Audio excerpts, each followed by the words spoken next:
This episode of the SwitchCast is produced by Dragonflame, our honored Patreon member and Switch King.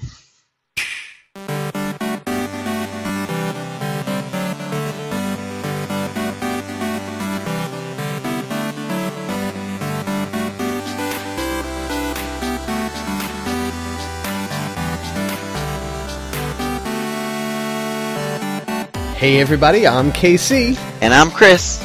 And this is the SwitchCast, the podcast for the Nintendo Switch Wayfarer. And we have with us today, JV has been, he's had some, car issues. In fact, I have in some recently as well. So we decided, who better than our own resident road warrior himself, Chris Uhrig, our Switch King, actually. So say hello to the folks, Chris. Hey guys, how's it going? Yeah, so I am super excited to be here. For those of you who don't know me, my name is Chris. I am also known as Ello Gubna on the Discord chat. So what's the basis behind that name, anyway? Okay, so one of these days when I was watching YouTube with my sister, we got hooked on the Charlie Bit My Finger video. And I just fell in love with the accent. So then I was like, I need something funny and catchy that I can use like all the time. And yeah, so you are, or you're training to be a truck driver, sir? I am a truck driver. So okay. I've been driving for over a year. And I have been to a total of 41 states and Canada including. Oh, so awesome. I have literally been coast to coast a couple of different times, all the way from Newark, New Jersey to San Diego, California, and basically everything in between. Awesome. No, that's really cool. So I guess, is that why the Nintendo Switch has been your game console for the life on the road? Yeah, exactly. So I actually started, I guess, my video gaming experiences and stuff back when I was little tyke, obviously, playing Pokemon on the Game Boy Color, Game Boy Advance. Classic. Yeah, I love Pokemon. I am completely obsessed. In fact, I have a Pikachu tattoo on my left wrist. So if anybody sees me out on the road and just look at my left wrist, see the Pikachu, then you know that it's me. You have to send me a picture of that so I can put that on the lens. I totally will. Okay. So I actually took a hiatus from gaming once I started to get older and I got bills and had a job. Mm-hmm. And when I decided to get on the road, I found the Switch and was like, it's perfect. I can take it with me everywhere I go. It fits in my backpack. And if ever I want to download something, like a brand new game, I don't necessarily have to go to the store and buy it.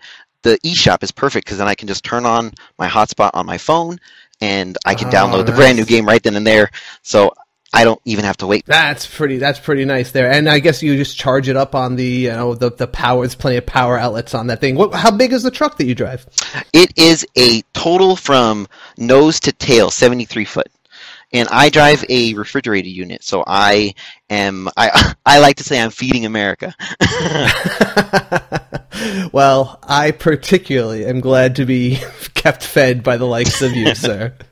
I appreciate it. So yeah, to go back to why we needed to have you call upon you in this emergency. So it's been a very bad week for our transportation in that just last night JV apparently he was parked and somebody even hit his car while he was parked. So he's dealing with insurance issues right now. So he has to take care of that, and he has some place to go with it too. So he had to take care of these issues immediately.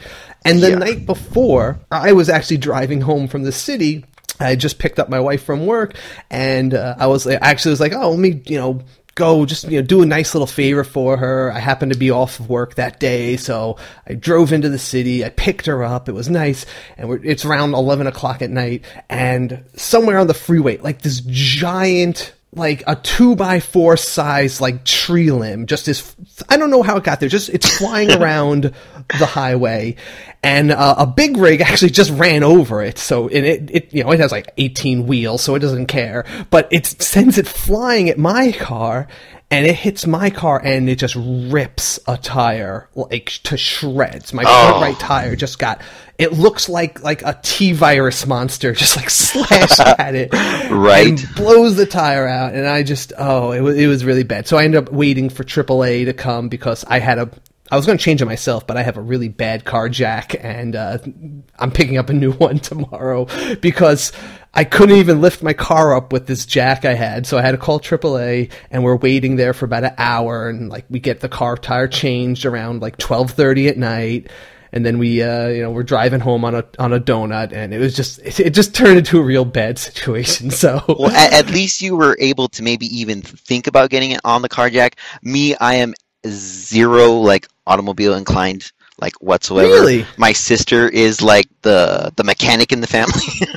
Really? That's not like a thing that you have to know, like you being out there on the road. That's not something or you just can rely on your own AAA or support system out there. It's funny because they don't really want us to do that sort of extra work. Our job is to drive the truck. Okay. Anything that happens for like emergencies, like blown tires or whatever the case, they're like, we pay people to fix those problems. So okay. I'm guessing you know a lot of other truck drivers too. Do they also, or have you been able to get them into the Switch as well? Well, it just depends. I mean, a lot of the truck stops and stuff have like lounges, and whenever I have downtime, I can go and hang out in the lounge, go plug in the Switch, charge it while I'm playing a game. A lot of people will come up and ask me, hey, do you like it? Or, hey, what is that kind of thing? And it's usually a lot of older gentlemen, because I'm 25. I'm one of the youngest drivers probably in the whole industry. So... Oh, wow. I'm making waves, I guess you could say. I could see the older folks like that, like being interested in even the renewable puzzle games, like the Picross type games. Yeah. And just like the simple things that I think a lot of people like to just relax to simple puzzles like that. But it's neat because like a lot of people will like, hey, what did that cost you? And I'm like, it's actually really affordable. It's perfect for like a gift for anybody, really. So... It's definitely a good conversation starter. You might be sowing the seeds, though, in that maybe they don't get it right away, but they mention it as something they like, and maybe within a year and a half, you'll start to see more of them, maybe like after Christmas, bringing those on the trucks as they start hearing about it, and they get interested in it, and people start buying it for them as gifts now that it's kind of like prevalent out there. Yeah, exactly. All right. So we have a big show, everybody. We have plenty of games to go over. I actually have a couple of also. I feel like this is one of those weird themes that just is going to randomly permeate through here because I have a couple of not just zombie-like games, but games about automobile and zombie-themed games. I have two of those to review. And you have some fun stuff to talk about. Of course, we also got to dodge one of our usual bullets in that there was some big news dropped today that we would have missed had the show been released at the normal time, but because we were delayed, we caught them. We caught some big news that would have been missed. So we have, and of course, we wanted to talk to everybody about we got some Community Pulse feedback regarding this week's big reveal of some of the Nintendo Switch Online service details that finally came out. So we got your feedback on that. So why don't we go right in to our game time and start talking about what we've been playing. I'm ready. Let's do it.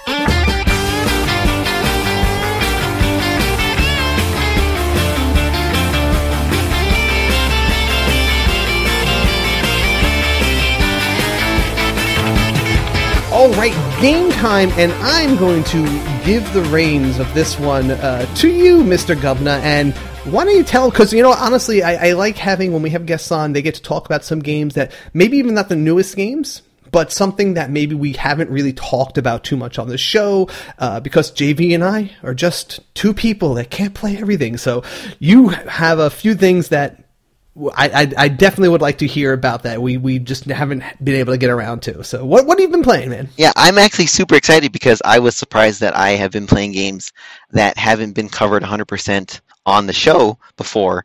And now it's super cool to be able to pick something that you guys weren't talking about all the time. So my first game, I am totally obsessed with this game right now. It is South Park: The Fractured But Whole. Oh, now this I've seen so many little bits of this, and every time it's hilarious and interesting. And yeah, I do want to hear more in depth about how this game is actually played out. Yeah, of course. So the first thing I have to mention is that it is definitely not G-rated by any sense whatsoever. Okay, yeah, well, that's South Park for you, yeah. If you're watching the show like on Comedy Central or wherever else, they usually edit out a lot of what the game doesn't edit out. Yeah. Which is hilarious in itself, because I could be like being in a driver's lounge in the middle of a truck stop somewhere, laughing out loud because I can't control myself of what this game is doing. So the basic object of the game is that you are a fourth grader in Cartman's Coon and Friends group. And you are trying to figure out, because in South Park, someone has been stealing all of the cats. And your job is to figure out who is stealing the cats, what are they doing with them, and why. Do I even want to know the answer to some of those? Exactly. So it is a 2D exploration game with turn-based combat, and it kind of reminds me of like something like Final Fantasy Tactics, because you control a small team, and you can... there's actually a lot of strategy involved, because your character has special powers, range attacks, melee attacks, all that sort of stuff, and the different characters that you fight.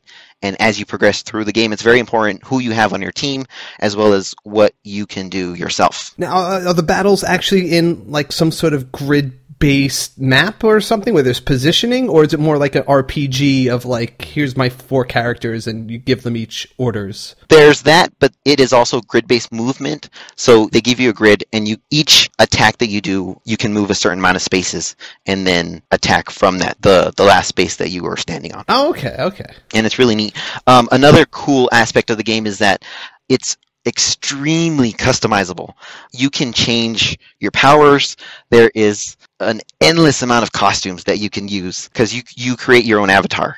And there is just hundreds of combinations that you can use, and you can customize it, your powers, your costumes, the way you look at any given time. There's no restrictions, and it's just neat because you can change anything right on the fly. Where do you get all the, is that one of the things that you find while exploring? You find like different costumes, or you buy them? Yeah, so you're exploring South Park, and you go and raid people's bedrooms and stuff, and as you open up drawers and desks and doors and all kinds of stuff, trash cans, you find all of these different things. There's also a building aspect where you go and you're collecting basically junk, and you use that junk to create costumes or weapons or HP boosters and all that kind of stuff also. Do the costumes give you different stats, or are they purely aesthetic? They're purely aesthetic. Okay, no, I actually kind of like that, because I'm always confronted by those situations like, oh, I just love how this looks, but I really need the stat boost on this other thing that I hate. So you said it's like exploration. I always got the feeling, just from when I looked, I thought it was more like a point and click adventure. So it's really more of like a 3D, like an exploration game. And you get into these battles. How does the story progress? Is it actually like have a pretty in-depth story as it goes? Yeah, it does, because as you're progressing, so you start off in the morning on your first day, and you progress through the day, and without giving away too much of the game, as you progress, it pushes you forward in time, and then each day brings a new challenge. And is it pretty challenging, or do what's the difficulty level of this game, in your opinion? In my opinion, it's very easy. I think the developers built it so that they're focused on the dialogue and the gags and everything else, and the combat, the boss battles and all that are just there to let you do something. Okay. So it is one of those RPGs that is really more about just absorbing the story, and in fact, I see a lot of these kind of things. It's completely immersive. All right, I can see it. Like, it's kind of like I said, a lot of RPGs are kind of moving in that way, or at least giving people the option like that.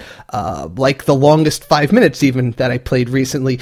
That was an RPG that totally eliminates battles if you want, and just lets you go through the movements of an RPG, like exploring a dungeon just to say you did, and then get to the next story beat. And I remember a few others. I can't think of them off the top of my head, but for a game like this, where I think the main substance, it sounds like, is just getting the comedy, progressing. It's like watching an episode of the show that is a little more interactive and lets you, customize your characters. Exactly.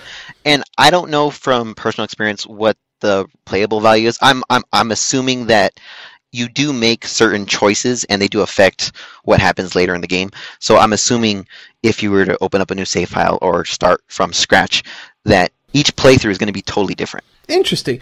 Now, are you a fan of South Park yourself? I love South Park. Okay. Do you think someone who doesn't watch South Park would find this still interesting? It would be if that's an interesting question. Or would they get the jokes? Is it hard to get the humor if maybe you weren't watching it before? It's extremely blatant humor. Oh yeah. Me and you, we know South Park, so we know the kind of humor that is involved in the show. So if you enjoy that kind of dry and very vulgar humor, then you're gonna love the game. Okay. What about any of the you haven't gotten to the expansions yet, have you? I actually downloaded them, but I'm so focused on the main game right now that I'm excited to see where the main storyline is going to take me, even though I have the option to stop whenever I want and go into the expansions. Oh, so they're not like continuations of the end of the game. They're more like side missions. Yeah, exactly. Stories. Okay, interesting. All right, that's pretty cool. All right, so South Park: The Fractured But Whole. Sounds pretty fun, and sounds like a game that's for someone who's just looking for a game to make you laugh and kind of pull you in. And how many hours have you say you put into it so far? I have put it in probably about 10 hours or so, only because I'm really super detail oriented. I like to go into every single room, every single house, and all that kind of stuff. But so there is a lot of stuff then. There's a lot of content then. There is a lot, and it's easy to, like I said, get lost in the game and lose track of time. The only, I guess, negative I would say is that it's a hefty price of $59.99 on the eShop. Okay. So unless you are a true South Park fan, that could be questionable. Right. I mean, it sounds like the kind of game then that you need to actually be the kind of player who will go into all those nooks and crannies, who will explore the world and won't just try to play this game to beat it, since it doesn't seem like a game that'll be hard to beat if that's all you're just trying to do. You have to be trying to savor all the content that they've hidden in there. Yeah, exactly. All right, very cool. Have you been playing anything else that you want to bring up? Yes, I have been playing Sonic Forces. I think JV had started to talk about this when it was first released. What I really like about this game is that it's a nostalgia trip, first of all, because it has all of the well-known levels and whatnot. But the thing that really piqued my interest was that you can create your own avatar and your own character, and use that in the game instead of being Sonic or Tails or Amy or Knuckles. Okay, yeah. Oh, I think JV, he played Sonic. I think he played the other one, the Sonic Mania. I don't know if he played Sonic Forces or not. Oh, okay. Yeah, you're right. Okay, so yeah, so this is the 3D one, right? Yep. Most of the game is actually just a new play on the 2D platformer, but there are certain times where the camera will switch behind you, or it turns into a runner, and it also turns into a fighter combat game as well. Oh, okay, so there's some brawling kind of stuff going on there. Yeah, a little bit. Does it capture that feeling of speed that really is the Sonic hallmark? Absolutely, and it's funny because that is probably the one thing that I don't like about this game, is because the speed is almost too much, and there's so much happening on the screen at once that you can't really see it all, or you miss a jump or whatever the case may be, and I wish it was slowed down just a little bit, just so I can take in more of the scenery and the art. A lot of people have talked about how the character customization was a key factor in there. So you can play as whatever character you want. Does he still look distinct on the screen? Because I feel like a lot of games, especially these fast platformers like that, I make a character and then once they're on the screen, they're usually too small. It doesn't really I can't even like tell my avatar from someone else's. It's really neat because you can pick like your color, your species. It could be like a bird or a wolf or a dog or a hedgehog, and the graphics of the game are so beautiful. I guess you would say that you could easily tell that, hey, that's my character. I made that character. I made him wear that shirt, or he's wearing those shoes because I picked that color. Okay, that's cool. Is there any story in this one any story that matters, rather? Well, Sonic has been captured, and your goal is to save him, basically. Oh, all right. So it's actually Sonic is the damsel in distress. Yeah, exactly. Which is a new, very fun cool take on the game. All right, very cool. So yeah, I mean it's a Sonic game. It's what people expect, and it seems to capture it all, but with a more 3D touch. Now, compared to, let's say, something like Sonic Mania, is there some reason one of these is better or worse than the other for you? Not necessarily. I honestly got this game because it was on sale. And I was like, I don't have a Sonic game. It's been forever since I've played a Sonic game. It was on sale. I was like, I want it. So it gave me a reason to play it. So awesome. All right, very cool. So Sonic Forces, a game that's still worth looking into there. Yeah, absolutely. All right. So my doubleheader, here it is. There's 2 games I played in the last couple of weeks that just randomly happen to have this theme. And the first one I played is called Death Road to Canada. This game comes off to me as a modern take on the Oregon Trail formula, actually. Okay. This is a game. The premise is you are, just whatever people, just normal people who are trying to get to Canada, which is apparently like the last bastion of civilization in the world, or that's now in a zombie apocalypse. And people are strangely okay with, or like not super freaked out by the zombie apocalypse, but they're just kind of dealing with it. But yeah, Canada's the place to be if you want to, be safe. So you can start off by yourself or with another character, and actually, what you want to do, possibly even before you start playing, is there is a character creation mode, similar to what you're talking about with like Sonic Forces there, and you can create a whole pool of characters with different looks, and in addition to their aesthetics, and everything in here is kind of like a little, sprite-based characters. So do you have a team, or is it just like a 1 and 2 player game? Well, okay, so you can play it solo. And you can recruit other characters on the way, and they'll be AI controlled, but you can have a second player controlling one of the characters as well. Oh, okay. And I think one of the ideal things to do is when you're making the characters, right? You can make a whole it's when I say make characters, it's more like you're loading the game up with like Mii's. Like, it's like that. Like, you're just going to make a bunch of characters because they can pop up throughout your journey in different ways if you make more characters. So some of them you could just make because you like this idea. But I strongly suggest you make people and then you can give them 2 traits that each one has like boons and minuses. Like, you can make someone who's really good at medicine, or someone who's calm under fire. I made myself and I made my wife in there, and I gave myself the oblivious trait, actually, because I'm kind of like it has the boon of that you don't get negatively affected by bad things as easily as other people. Like, you just kind of like, oh, whatever, it's raining, I don't care. But at the same time, it means that like I might miss important things. Like, my character might not notice stuff that he needs to notice in the storyline. Or whatever. Oh, okay. You can pick buff where you're like really strong with melee, but you also move a little slower. You could be a city slicker, or you could be a mechanic, all sorts of little traits like that. And so you give the character 2 of them, and that's it. And then you load them all up, and then when you start the game, you can pick who you want to be, and you can either start solo or have a second character that's with you from the start. And then when you start the game, you are in your car, and you have, I think it's like 13 days you have to drive to get to Canada. And you have gas, you have food to worry about. You'll start out, you just watch your car going across the road, and maybe random events happen. It's funny because when this game was announced and when I first heard about it, I honestly, I thought it was you were a truck driver driving to Canada, and your job was to basically just mow down anything that was in front of you. A lot of times, one of the events that will happen, though, is you have to go scavenging for supplies. So then it turns into an action game mode where you and whoever else is on your team go, and you start off generally with like nothing but like maybe a wrench or a mop or something like that. Some really lame weapons.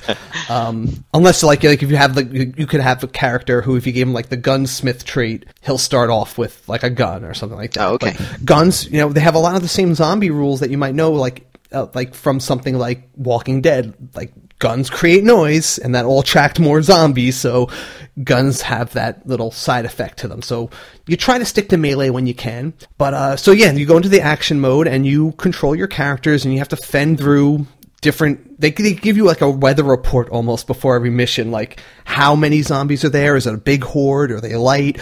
Are they energetic? Are they angry? Are they lazy today? Like there might be areas where the zombies are just kind of lethargic and not such a big deal. Oh, that's interesting. And then you go and you can scavenge an area. You fight your way into like a store, maybe collect food or get gas from a gas station. You usually get to pick different locations to check out. Are they randomly generated, or is it based on like where you're at? Like if they're outside and it's raining, they're a little bit more sluggish, or if they're inside and they're in like a store, are they... So there are random elements, and there are elements based on your progress. Like early on, you'll start seeing you're more likely to run into something like a Walmart or there's certain buildings that I notice come up more often earlier in the game.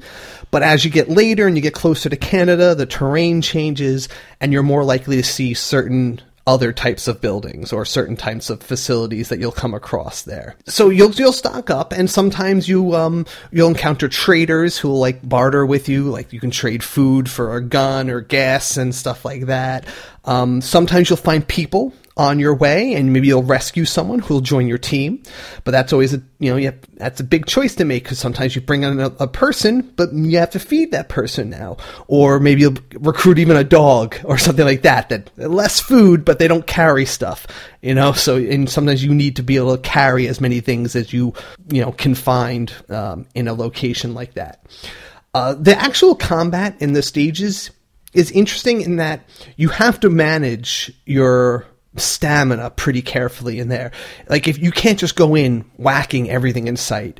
Your character soon, depending on their stats, like they have different health stats and strength and stuff like that, they can get fatigued and they start really taking a long time to recharge their swings.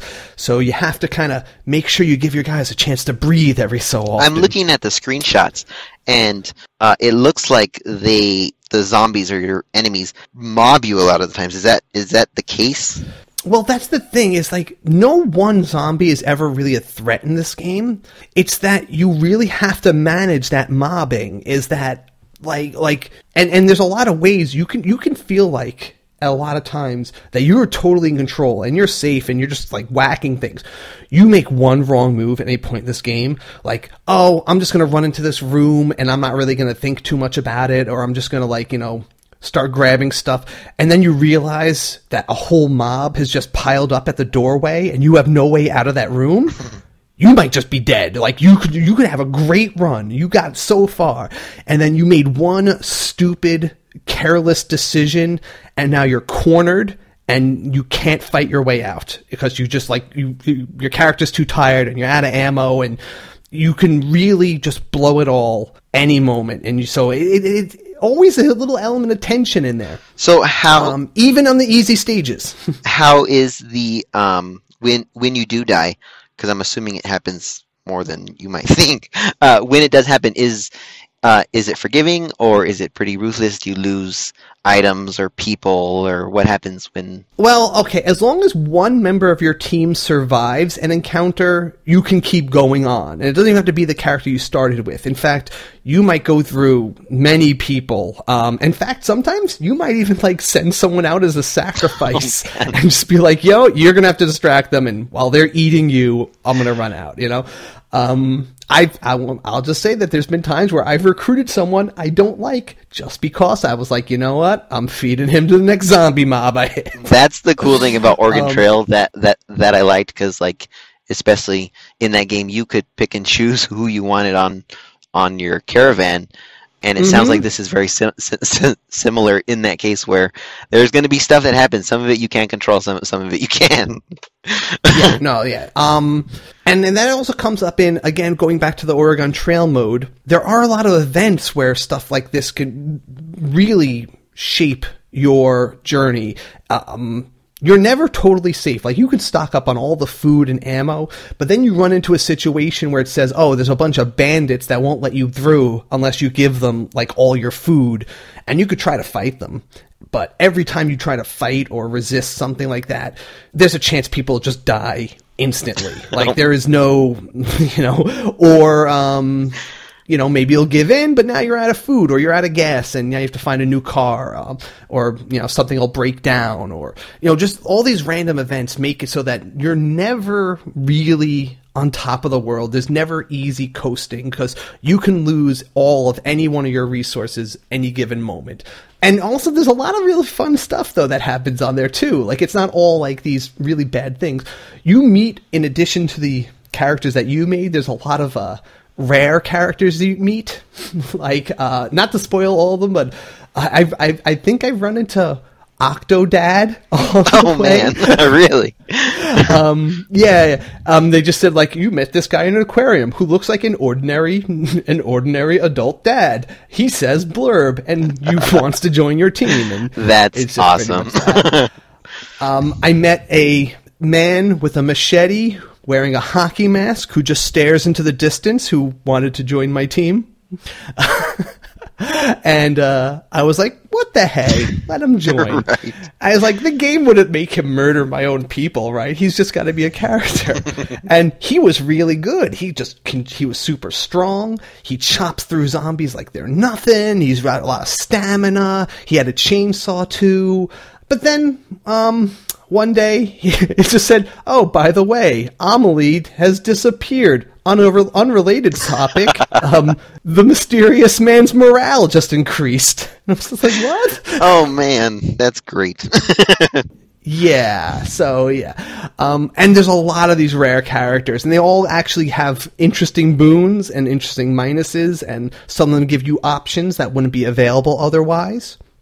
Oh yeah, I forgot to mention your skills are also really important in this game too, because your characters all have like certain skills, like mechanic, how good they are with medicine, or what their morale is and stuff like that. And you have to try to pick up those skills along the way. It's pretty important whenever you get the chance to train in certain things, because like if you have no mechanic skills, you're going to be looking for a new car like every couple of days, because they break down like nothing in this game. But if you have someone if you've taken the time, you've invested in building up someone's mechanic skill, all right, you're going to get 3-4 days out of the same car, no problem. And it pays off. But then again, that person can die any day, and now you're back to where you started. So the Oregon Trail was a game that you pretty much had to sit down and play through the whole thing in one sitting.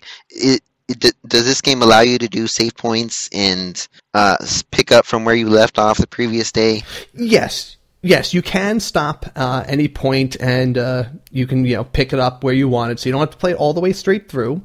I do think this is a great game to sit down with. The best way to play this is to sit down with somebody else and to try to get through all the way together. I also think the best way to play is, like I said, you make a bunch of characters that are all people you know, and there's even an option where you could play a certain mode where it will purposely make all your encounters with the people that you've made. Oh, okay. So that instead of it just giving you random characters, it will purposely pick the characters you generated to keep throwing in your storyline, and that's pretty nice. You could also play with rare character mode, where you'll meet more of these weirdos that I told you about, and all the weird, those things, and I think that's pretty fun. But definitely a fun, replayable game, because I haven't even gotten to Canada yet. It's really hard. Every time I get closer than I did before, it feels like an accomplishment, and like I've learned more about how to like handle the zombie apocalypse. And but again, you're never totally safe. You can always just have one bad day in the game, but it's always different. It's always something new. I see so many different choices, and it's pretty fun. This is a cool little game. It's got surprisingly upbeat music also for the situation. It's pretty funny. There's lots of gags and humor. If you can't, it's not like a grim zombie apocalypse game. Even when you're dying and your guys are getting eaten, it's kind of like comedic the way they treat everything. So you don't feel so bad when you're dying horribly. And it looks like the art style is the 2D like pixels. Does that hinder or help in terms of like the graphics of the zombies or your potential deaths or the characters that you're talking about? I think it makes everything's pretty easy to make out. They do a couple of subtle features that I like, is that you can easily identify. Like, I never am surprised to see a zombie because they're easy to see on the screen. They're not like, obscured easily by background objects. So I'm never like surprised, which I think is how zombies should be. You should never be surprised by them. I like that there's a lot of like cartoonish gore going on the screen, but again, because it's so cartoony, it doesn't like disturb me, so I can actually like, stomach it. And I still think the characters all look pretty unique. When you make characters, there's a lot of options to make them stand out. Like, I made me, JV, Amelie, and a bunch of other friends and family, and they all look like the people pretty close. There's a lot of customization options that, it's like The Sims. It's like making Sims characters. So would you recommend this game for someone who wants to just sit down and kill some time? Or is it like, can you sit down and spend hours on it, going through this adventure? I think you could spend a lot of time on this game. I think it's a great evergreen game. I think it's the kind of game you can definitely... I think there's best ways to enjoy it, but I've been playing it by myself for a long time, and I'm still enjoying it. But I really want to maximize my time by getting other people to play with me and, using more tactics. Like, the computer, the AI is pretty solid. Like, you could tell it to stay close and defend you, or be more aggressive, tell it to use ammunition or not use ammunition, and it's pretty reliable.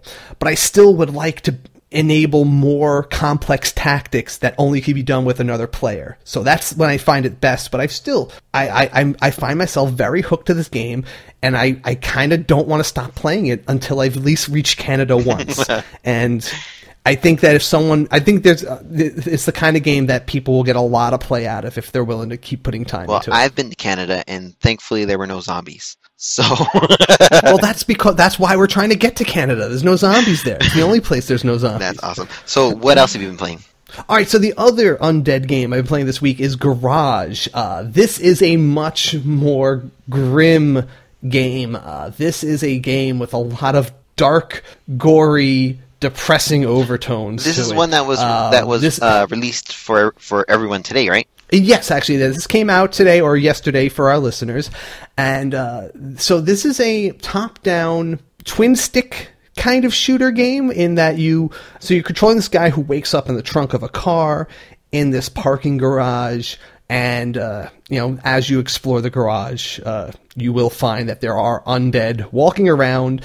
And before you know it, you're involved in some corporate conspiracy, chemical testing, environmental warfare, all this sort of stuff that usually comes in these kind of games. And a lot of horror tropes get thrown in here. Okay, so you're going to see a lot of kind of scary stuff, but it's a very jump scary game. Like, this game is filled with, you're going to walk into rooms and they're going to purposely make things seem very low and low key, and then like a zombie thing is just going to pop out of a box and try to jump scare you. And they have like really good sound design. Like, they sound scary, they scream, like they have this really disturbing sound to them. Did you ever play Loaded for back when it was on PlayStation? No, I never played Loaded. This game, Garage, sounds like it's very similar. Loaded was a top-down shoot-'em-up twin stick, and there were very like grotesque characters and stuff that you had to go through, basic like a dungeon and fight your way out of it. And it sounds like this is very similar. Okay, it's kind of like that. So you're going to go through different, fairly linear paths. You're going to, find your way through rooms. Maybe you'll need to find a key here and there and unlock a certain door. Sometimes you have to collect certain items. I find it a little difficult in this game because it's not clearly identifiable what's a door or what's not until you're at the area. Like, they just kind of like the walls and stuff are generally like silhouettes in this game, and it's not until you get near a door does like its outline show up and it's visible. So it can be a little annoying to navigate, but it's not that bad. The combat, so like I said, it's a little bit twin sticky in that you'll move with the left joystick and you can, aim with the right joystick, and it's a little inaccurate. It's a little hard to aim precisely as you want in this game. But at least they do seem to throw a lot of ammo at you, so you don't have to be too precise with your shots, because you can blow off a lot and you'll find more pretty quickly. I was playing on the normal difficulty level, so you'll find health kits pretty often too. You find a very good variation of weapons. You start off with just your hand. You'll get an axe that's pretty good at decapitating guys, and it's pretty funny because sometimes you'll decapitate a zombie and the body keeps running around, and the body's still dangerous. The body might still hurt you, but it doesn't know where it's going, so you just walk away from it. You get a pistol. You start getting shotguns, Uzis, things like that. And you do start to fight a good variety of different things. Like they must be like zombies that had like riot suits or something. I can't really tell exactly what they are. There's just one that I know that when I shoot them, it sounds like a tin can's on their head. It goes like bonk, bonk. And I'm guessing they're like wearing riot suits or something, but it's not totally clear by looking at them. Eventually you fight a decent amount of these bosses, and just big, gross bosses, like big bloated monsters that vomit up bile at you, and these little rats. The rats are the hardest thing to kill in this game, because you have to use a kick attack to hurt them, and it's very inaccurate to try to kick this little rat thing, and they come at you really fast, and your kick's kind of slow. It's just this really frustrating thing you have to do. It's a top-down shooter, but your bullets don't affect these rats, so there is a 3D aspect? I guess. I think I can shoot them. It's just really hard because it's not like it locks on to enemies, right? And they're very small, so the shots tend to, until I got the Uzi later on, which just sprays bullets everywhere. I found I wasn't able to really hit them with the gun. It was just not accurate enough with my joystick to lock on or hit this little rat. So I had to use the kick most of the time for them. Is it 360 aiming or is it directional? 360 degree aiming. So you have to kind of have that joystick at just the right degree to hit things, especially at a distance. So it's got to be pretty steady there. I also find you can die very easily in this game too. Like, once a zombie gets on you, and if you're not equipped with the right weapon, or if you panic for half a second, you just go down like nothing. You're just dead. And these are running zombies too. A lot of these are not shambling, walking zombies like in the other games. These are screaming, running at you, scary, shrieker zombies. So the brand new Dawn of the Dead type zombies that are running down the street after you. Yeah. Right, exactly. As you get on, though, with the game, you'll start fighting non-zombie things, like you'll start fighting actual soldiers and stuff, and it's armed forces, and then you have to kind of take into account they have the ability to use a little more logic.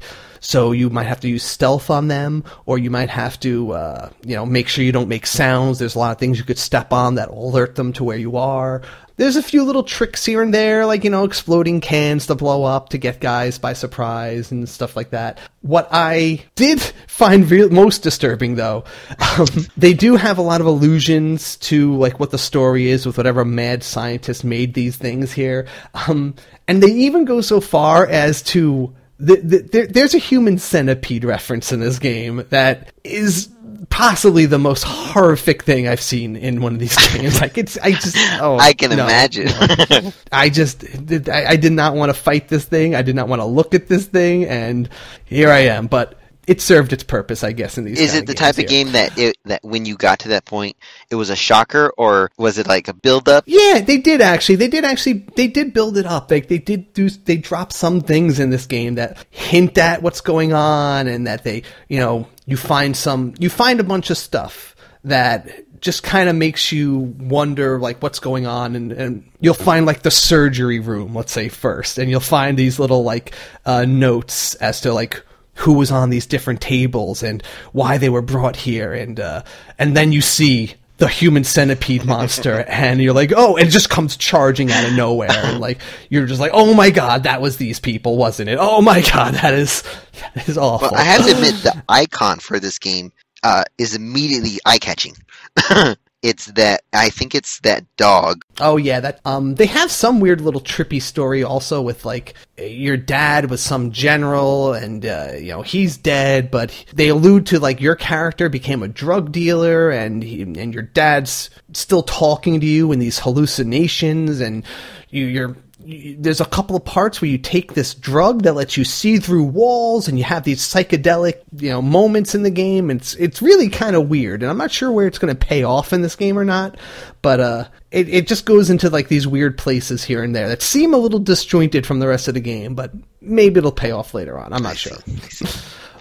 But anyway, it is pretty fun. I will say, though, the one biggest problem I have is when I'm changing weapons. You have to hold down the R1 button, and it brings up this little spindle, and you use your joystick to aim at the weapon you want to change to. But since it's, like, based on whatever it's pointing at, like, if you flick, like, it's not easy to accurately pick the weapon you want. Like, very often I would go to that and I try to pick one weapon, but my finger would slide a little bit to the left or right. And instead of the shotgun, now I'm on the grenade, and I accidentally throw a grenade at things and I blow everybody up. And it just feels a little imprecise and a little too wonky for me, so I wasn't crazy about the controls of Is that it necessary to switch weapons quickly? Well, the game freezes time when you go to that thing, and so you can stop and you just take your time. But even if I'm taking my time, I feel like it's still not easy to make sure. Like if I like hold down a certain direction, I feel like just maybe it's easier if I'm in like docked mode. But when I'm holding the console in my hands, I feel like still about a quarter of the time I'm trying to aim at one weapon, and just the movement of my hand letting go of R1 jostles the joystick ever so slightly that I pick the wrong weapon by accident. Yeah.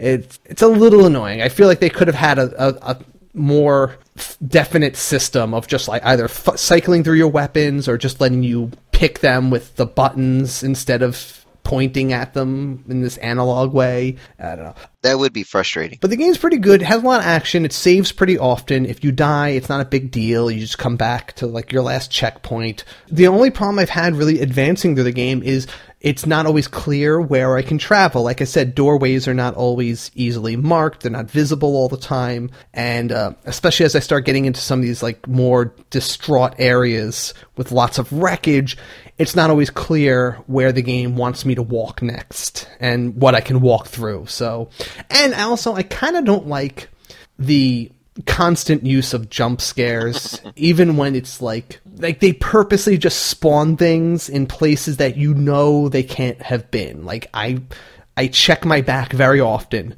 especially like I'm going into like an enclosed place. Like I'm going in this room, I don't want something just jumping out from behind me, so I just make sure I walk and I look around everywhere. But then somehow when I walk into the room, a zombie just happens to be right behind me, and the door locks behind me, and I'm trapped in this room with it. I'm just like, I don't know, that seems a little weird. Just an area that you had just cleared or thought was clear. Right. I totally cleared it out. There was nothing in sight, but a monster just happens to spawn right behind me as I walk through this door, and I'm like, okay, whatever, It's just, I'm not a big fan of that, and it's just, like I said, there's a lot of those jump scares, but all in all, the action's pretty good. It's a very straightforward game. I'm not like crazy about the storyline to it either, but it definitely fits more, like I said, this is the darker zombie apocalypse game. If you're looking for more action also, it's definitely the better choice.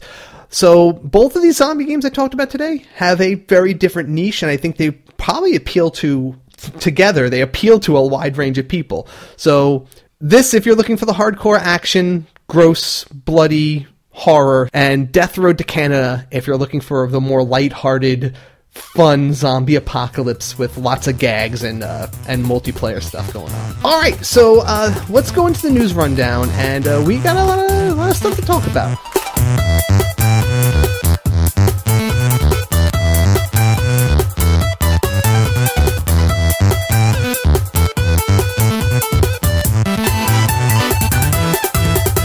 All right, news rundown, and here are your headlines.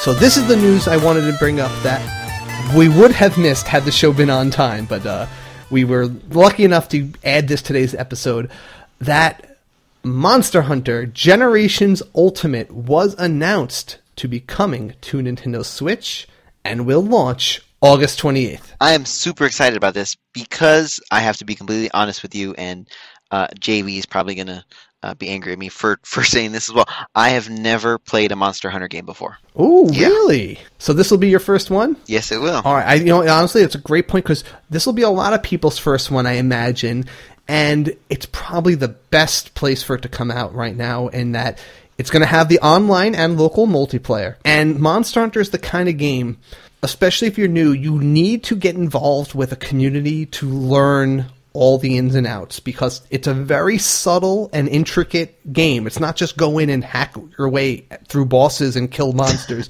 You have to know what you're doing. You have to know why you're, how to improve your character, and there's a lot of subtlety to all the weapons that you can choose. So it really pays to play with people who can show you the ropes. And Generations Ultimate is actually a continuation of a previous game, right? Yes, it updates the 2016 Nintendo 3DS release of the game. So I think that was just Monster Hunter Generations. And so yeah, there's a whole bunch of new monsters. This is the one. Some of the biggest features of this one were the different styles that you can use.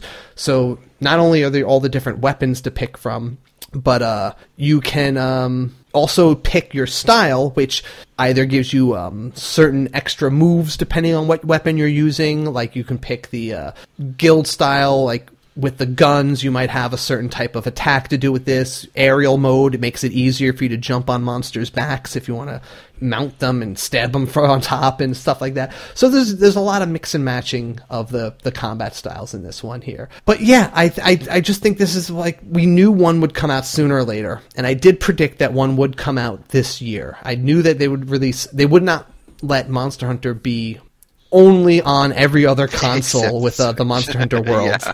Right. They had to make one for this. And it is the most social console out there right now. So I think it has to really, they had to release something on here. And it looks really good. And the trailer is very impressive looking.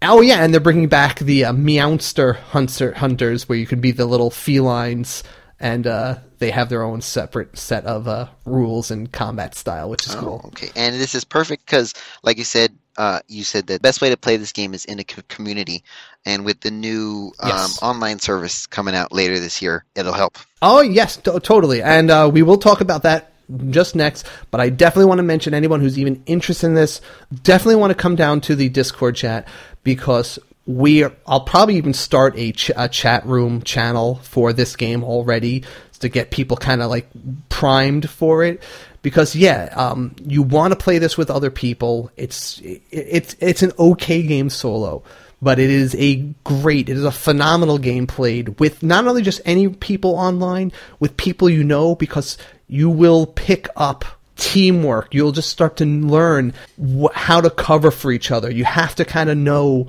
how to support each other in different ways, and like when to go for an attack, when to guard, when to do support roles. So yeah, definitely come down to the Discord chat if you haven't already, guys. All right, so yeah, why don't you tell us about this next thing then, or introduce the next story? Our next headline is probably the biggest news that we've had in a long time. The Nintendo Online Services. I know that we have been waiting for some sort of announcement forever now. It is launching September 2018, so that's later this year, and it's going to include a bunch of cool aspects. Yeah. So obviously, they mentioned it's going to be let you play online games, sure. The other side of that coin, what does that mean for games that just have online features that it's not the main thing? Like, let's say the balloon mode in Mario Odyssey. Is that going to not have online capabilities if you don't have the online service? Or do you think that'll still just kind of get a pass? I actually think that it's going to be something like what Xbox and PlayStation are doing, that if you want to have almost any sort of online capabilities, unless it's adding friends or updating, that kind of stuff, anything that has to do with any sort of game, I think it's going to be included in the online service. So we're going to lose for those of us who may not plan to get the online service might lose out on that. Okay, that's possible. They announced also 20 NES games will be added as available to play for people who are subscribed to the service, and they didn't mention if that's going to rotate out or if they're just going to add games on top of this over time. But they also noted that they're going to have added online play features that were not available in the original games, which is really neat. It's a neat aspect, especially games for like Ice Climbers and Donkey Kong, where you could potentially get someone from across the country or across the world to play this game with you. That is pretty crazy, because you know what? That's one of those features that we've talked about. Like, I think a lot of people have said, like, it would be cool if they let you play Dr. Mario versus online, but that's crazy. They're not going to add that kind of an online feature to an old NES game, you know? So the fact that they are doing this, that was probably the most surprising and exciting little tidbit from this announcement. It's funny because when I first heard this announcement, I immediately went to like a Ready Player One kind of thought process where there's a scoreboard and you're going to be playing against people from all over. Now that might be a leaderboard like that might be the only online feature for some of these games, because I can't see what other features like a game like Donkey Kong would have with online, right? Like what are they going to do with that unless they think of something really crazy? But to list, they did announce 10 of the games that are confirmed to be coming for the online play: soccer, tennis, Donkey Kong, Mario Brothers, Super Mario Brothers, Ice Climbers, Balloon Fight, Dr. Mario, Legend of Zelda, and Super Mario Brothers 3. Awesome. Those are awesome, because I mean, my parents grew up with those games. I in turn grew up with those games, and now we can take those games on the go. Mm-hmm. For me, top one, Ice Climbers. I was a huge Ice Climbers fan, and the ability to play it with someone online and co-op it is pretty exciting for me, actually. That's a really hard game, especially solo. So having a partner help you out is it's going to be fun. They also noted that the smartphone app, they're going to try to update the smartphone app to allow more voice chat during play sessions and other features. So I guess that's not dead yet. Oh, right. And of course, the cloud save backups. This was interesting to me because I know a lot of us have been waiting for some sort of backup. And I think with using the cloud, it's only going to be a temporary fix, because if you don't have the online service, you don't get the backup saves. Unless you have maybe like multiple memory cards, but who wants to mess with that?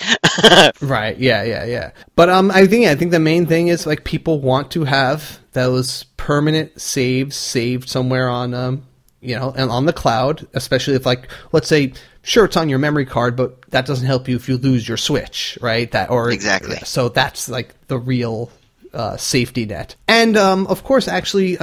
With all those NES games being announced on there, they also specified that there is, in fact, not going to be a virtual console on the Switch. Or at least they're not that brand. We're still going to get the same effect, but they're not going to call it the virtual console, which was something we talked about last week. Yeah, and we, for our community post later, we got a lot of feedback on what people thought about that. I also wanted to show off, I'm probably going to use this as I'm definitely going to use this as the transitional tune, but I've started seeing this one musician who's been making remixes of popular Nintendo themes on the Labo music kit with the keyboard and other remix kits available for it. Yeah, these are really cool. They have he did one of the Splatoon soundtrack, and he did some remixes of Final Fantasy 13 tunes. I'll definitely link those in the show notes, but it's pretty amazing. He does like several tracks, mixed together, but they all use different features of the Labo equipment and the keyboard. I would love to get a Labo, but being in the truck, I don't have anywhere to put all of the little creations and all the projects and stuff. So. Yeah, I can imagine it's really the least portable thing for the Switch right now. Yeah. So I found this story that apparently a lot of Switch users thought it was a problem that they didn't like the stand that came with the Switch when you're using it in tabletop mode. Nintendo is releasing on July 13th a stand that can charge your Switch as well as you being able to use it for tabletop mode. This stand is going to, I guess you could say, replace the little flimsy piece of plastic that you would normally pull out from behind the Switch. So I personally didn't realize it was a problem. I mean, probably because I'm in the truck, I hardly ever use the tabletop mode. I always use the handheld mode. But I guess I could see that being a problem. Yeah. I mean, I have a case that also doubles as a stand for it too. So I mean, there's a lot of solutions for it, but it's nice that it's like a little charging dock too. That's it's pretty compact. It's pretty nice size and form factor. So yeah, it's nice. But you know what? I've always looked at that little kickstand on the Switch. It's not really intended to be the main way you do it. It's just the bare minimum included in there. Maybe they could have given us a second kickstand to like give it a little more stability, but honestly, it works, and it's just for if there's nothing else available, at least you have something that works. Yeah, exactly. I ended up buying a third-party stand that lets me charge the tablet and still put it on the stand at the same time. So, all right, why don't you read us the new releases for this coming week, sir? New releases for yesterday. We have the Immortal Redneck, which I'm super, super excited about. This is one that I'll definitely be picking up and playing later this week. We also have Super Chariot, One Piece, Pirate Warriors 3 Deluxe Edition, Garage, which is the game that we reviewed earlier, Suicide Guy, 3/4 Home Extended Edition, The Fall, ACA Neo Geo Super Sidekicks 2, and LFO Lost Future Omega. And for today, May 11th, we have Hyper Sentinel and Inksplosion. For May 14th, we have The Mystery of the Hudson Case. May 15th, Battle Chasers Night War, Wizard of Legend, The Adventures of Elena Temple. All right, awesome. And down the pipe, some games that were just announced and or don't have near release dates. This is a cool one, though. I had to mention Madolica, which is a tabletop role-playing game that utilizes the Switch. And it's being released in Japan, correct? And they require you to use paper and pencil. Yes. So you're going to be, I guess, you're trying to find your way through a dungeon, but you need to make the map as you go. Like, the game doesn't provide one. I think it's just like a first-person kind of exploration game. It sounds very Dungeons and Dragons to me. It has that kind of feel. Yes, exactly. And so you have to escape from a monster-filled mansion. So it's a little more modern setting than that. And you have a time limit. So I guess it kind of also captures a little bit of that room escape drama as well. And it's made for up to 4 players. And you have the option of printing the floor plans or printing the floor plans for the building, or purchasing a pre-printed plans from the game's website. And you're going to need those to plot your escape somehow. So it seems like a interesting collaborative game with a lot of puzzle solvingness and a little bit of drama. So I'm not even clear exactly how this is going to play out, but it seems like a brilliant experience and a shared kind of teamwork game. Yeah, exactly. And who knows, maybe later down the road they'll be able to implement where players can create their own levels. Yeah, I could totally see that. So yeah, I'm kind of leaning towards, I think this is going to be the digital equivalent of those Escape the Room games. Millenor is coming out May 30th. Crazy Justice is coming in June. This is another of those Fortnite-style action games, which are becoming quite the popular genre. And finally, Etherborn. This is a cool 3-dimensional, one of those like physics bending type puzzle exploration games where you're trying to solve and find your way out of these locations, but your gravity changes depending on when you walk. If you walk up these curved surfaces, like up a wall, you rotate the world beneath you, and now that wall is now your bottom surface. Oh, and then everything around you, like you said, it's physics-based, so it'll change based on what direction, I guess, you're going. Right, yeah. So, like, you basically flip your center of gravity, so now that you're down is in this direction, you might be able to jump down to different ledges, and then you can walk up this wall and rotate things another way and jump back. And it's really a beautiful looking game too. It's not totally just based on this cool physics engine they got working here. It also has a great natural kind of environments, and I don't know, it's a really cool looking game. I think that I'm going to be looking forward to this, and there's a pretty cool little gameplay video that I'll link to in case anyone wants to see how this works out. But why don't we move over into the Community Pulse, and let's get some opinions from the people.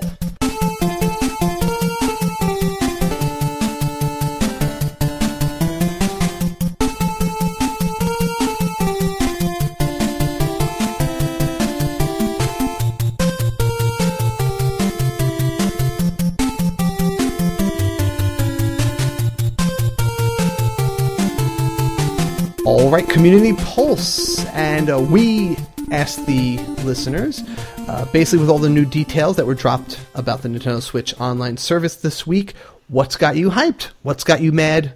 What's missing? So, me personally, I'll start off with what I think. I mean, I'm a guest on the show today, but I still all right. You get a pass on that. So, me personally, I am not going to get the online service only because it's going to be difficult for me to be online, especially on the road. There are a lot of places that offer like Wi-Fi and things like that, but when I do want to do online play, I usually use my hotspot on my phone. But because that's kind of, it's still kind of a pain to get going, and then I'm very limited on what I can do, the online service is just not going to be a fit for me. Oh, that's an interesting insight. Yeah. One particular comment that I saw from listener Elvis Sanchez, he says, I want to buy my games, dang it, not to have to rely on a service. I think this actually brings up an interesting topic, because just like the NES games that are going to be included in the actual service itself, these are games that Nintendo believes they can do well. People will play them, but may not spend the money on a full-fledged game for like a download directly to the console. So I thought that was interesting in the way that he's like, yeah, I want to buy my games, but these games are, well, they're older games, and like I said, Nintendo may not think that they are, I don't want to say worthy, that they're not going to be as successful as the newer games. Okay, fair enough. Rupen Akmakian wrote to us on Twitter, cloud saves and the price are amazing, but doubling down on the voice chat app after months of resoundingly negative user feedback is a massive shame. Come on, Nintendo. Dreamcast had a better voice chat solution in 1999. I mean, that's definitely been the weak point, is that app. They really going to have to revolutionize that in some way in order to make it valid. But honestly, it doesn't bother me so much because, as I said, it seems like Discord has become the default voice chat app for anything that we play online, and it serves the purpose. It's on mobile. It just lacks the integration with the Switch itself, like the ability to send someone an invite. But like, if you join a community like ours, I think that it serves all the purposes you need. Yeah, and I think, because the app right now, I think, is only good for like Splatoon 2 updates and purchases and stuff like that. So who knows, maybe Nintendo has a plan to, like you said, completely revamp it and get it working the way it's supposed to. On Facebook, Robert and Duhar says, it's a service that can be moderated to being cheap if you use the family plan, but cloud saving shouldn't have to be a paid feature, in my opinion. Other than that, it's no harm, no foul, but I also feel like they're hiding more features for the service, like exclusive events and stuff. Okay, yeah, I hear you. Actually, this person sounds like they're what's it called? They're kind of in your boat. I think it's interesting. CJ Thorpe said, I basically never play online, so if it wasn't for the cloud saves, I wouldn't bother with it, and I only want those in case I lose my Switch. The idea of having access to retro games is great, but I don't care about the NES, so I'm happy to wait until they add SNES games so I could play some that I missed out on as a kid. Yeah, that's neat, because we still don't know yet whether it's going to be like a rotation of games that are going to come through with the online service, or if it's going to be like a one-time purchase and you might be able to download the game to the system. That's still an option. I think. See, I'm starting to lean towards that it will be a rotational thing. because I think with these online features, right, getting people to play online a game like Ice Climbers will be harder as there's more and more different games. If they follow kind of the same strategy as, let's say, Splatoon, right? Splatoon limits the modes you can play based on a certain time of day. That way, everyone's kind of like focused on that same thing together, and they all play it, and then you get more competition. So I feel like they might rotate out because the games being online, like the first 2 weeks you'll have a lot of people to play Mario Brothers with or to play Ice Climbers with, but then obviously 2-3 months down the line, no one's going to be playing that online with you, and you won't find it. It'll be useless unless games rotate in, rotate out. And if there's only 20 games at a time and everyone's focused on those same 20 games every month or so, you'll be able to find people to play with. So I'm starting to think that's going to be the strategy. I'm leaning towards it's going to be rotational, but I don't think that's necessarily a bad thing because I think it's going to follow that Splatoon model that actually counterintuitively is a very strong feature to focus on people playing together. I actually kind of hope that it is a rotational release, only because there are going to be games where people completely fall in love with the online aspect, and when it does get taken away, they're going to be excited for a possibility for the game to return at a later month in the year, or I think it'll build up a whole new fan base. Yeah, I think it's going to be interesting. So Claw on Twitter says, I am very concerned that the price point is how underwhelming the online service is going to be compared for Xbox and PlayStation. For example, if I already bought Donkey Kong for the Wii U, that game doesn't cross over to the Switch in the store, so I have to pay another $60. I know. I don't get this one. I don't get people who expect. I know some games, a lot of systems do the backwards compatibility thing, but honestly, I just don't think that should be it shouldn't be some mandatory thing. I think we're kind of past that. I don't need my last system games to always play on the new system, and you don't have to buy it again. You still have your Wii U. You could still play Donkey Kong on that system. Not like the Wii U is a dead system. It's another option for those people who maybe haven't played the game before, or whatever the case. They now have the opportunity to play it and then share it with their friends, because like we said before, the Switch is super portable and the focus is on sharing. Right. And I don't see how that really links into the online service either. It's not like, I guess if you're looking at it from the point of view that you have this online library of games you've bought that you like on the App Store that you can now download on any phone that you've bought. But I guess that's something if you eventually, they do that. But again, I'm fine with my games being bought for the system I bought them for. Now, the price point, I guess he's taking a glass is half empty thing. A lot of people look at it as, great, it's really affordable, and it gives us all the features we need, plus a few little extras that are cool. He's like, you know what? It sounds like he would rather it cost more and deliver more. And, I guess that's a fair analysis, but I think that the more streamlined, the more Spartan approach to it is more in keeping with what the Switch is all about. It's about just, keeping everything light, mobile, and not overloading it. So it's just, here's an affordable thing. It gives you what you need, and a few little extras to still have. Yeah, and if I wasn't on the road, I would totally get the service, and I think the price point is fair. So, all right. So why don't we close things out with our usual system switch, where we both pick games that have not come to Switch that we'd like to see, and I'm actually going to go with a game that it's a game I would like to see come to the NES Classics, or whatever we're going to call these virtual console games that are going to be rotating in on here. And there's always one NES game that I've played over and over again throughout my life, and I still love it, even though I've always get stuck at the same point. I've never beaten it, and I feel like the next time I play it, this will be the time I beat it. And that is The Goonies 2 for the NES. I love this game's concept. I was a big Goonies fan as a kid, and this game was actually really cool in that it had a lot of... it switched between side-scrolling action, where you had to go through these different platform areas and find your friends and rescue them. But you also would enter doorways to this first-person like labyrinth exploration mode where you would like look around and you try to find secrets, and you could find items and meet people and talk to them, and then you'd exit out into a totally different platform area. And it had really good music and like really, really great. Some of my best NES music was on here.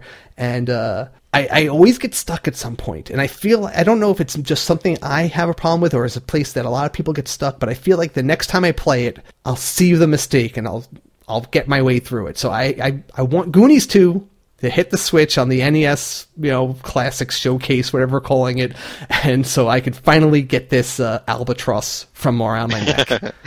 And my system Switch, I actually had to think about this one for a couple of minutes because I wasn't 100% sure on what I wanted. I had all these different options, and I finally landed on Disney's The Haunted Mansion, originally released in, I think it was 2003, for the PlayStation, the Xbox, the GameCube, and I think it was the Game Boy Advance at the time. And this is another nostalgia trip. Me, my sister, my cousins would sit down in my room at 10, 11 o'clock in the middle of the night with all the lights off and be playing the Haunted Mansion, and you go through the mansion and you collect ghosts and you solve puzzles, and there's a lot of like jump scares, and it's a very lighthearted horror, well, quote unquote horror game. It was a whole lot of fun, and Disney doesn't really have that big of a presence on the Switch yet. I mean, I know we have Kingdom Hearts 3 coming, that and Square is going to be a huge name, but who knows? I think these smaller games would be nice to fill those gaps until we get the big blockbuster games. Awesome. Very cool. Very cool. Nice choice there. All right. So that is our show, everybody. Hope you enjoyed it. We hope you'll tune in next time for more Switch news and reviews. But until then, switch it up. Thanks for listening. You can support the SwitchCast by visiting us at patreon.com/theswitchcast and join the review crew by rating us and subscribing on Apple Podcasts or wherever you get your podcasts from. Also check out our Discord chat where we have an enthusiastic bunch of Switch fans in a family-friendly environment. Also join our Facebook group for daily discussion and quite a bit of activity towards the Switch itself. You can also contact us directly via email at kc@theswitchcast.com and jv@theswitchcast.com. Talk to us on Twitter @theswitchcast. Thank you, HeatleyBros, for the theme music. And check us out on our website at theswitchcast.com, where we will post all relevant links and show notes. Promotional considerations provided by publishers in the form of review copies of games. Blah, blah, blah, blah, blah.